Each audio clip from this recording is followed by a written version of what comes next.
হবিগঞ্জের সাধারণ জনতা তাদেরকে পিটিয়েছে। নাসিরউদ্দিন পাটোয়ারি সে তো একটা বেয়াদব। এই নির্বাচনে এনসিপি কয়টা আসন পাইছে এটা তো দেখছেন আপনারা।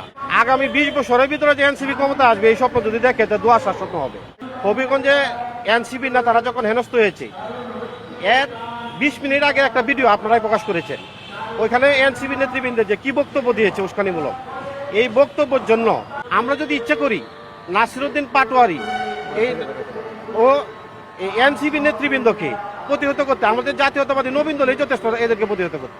এখানে ছাত্র দল, যুব দল কিংবা স্বেচ্ছাসেবক দল কিংবা নবীন দল এরকম কেউই ছিল না।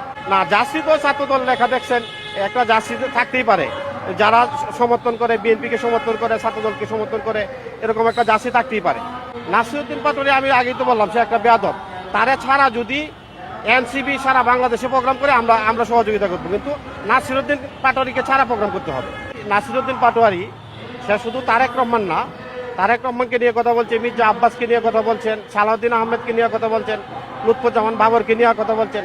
তার সেই লাগামহীন বক্তব্যে এখন আমরা সত্যি অসন্তুষ্ট। আমাদের শরীরে রক্ত টকবক করে। হাইকমান্ডের নির্দেশের কারণে আমরা এটা প্রতিহত করতে পারতেছি না। হাইকমান্ড যদি আমাদেরকে নির্দেশ দেয় তাহলে আমরা নাসিরউদ্দিন পাটোয়ারিকে প্রতিহত করতে সময় লাগবে না।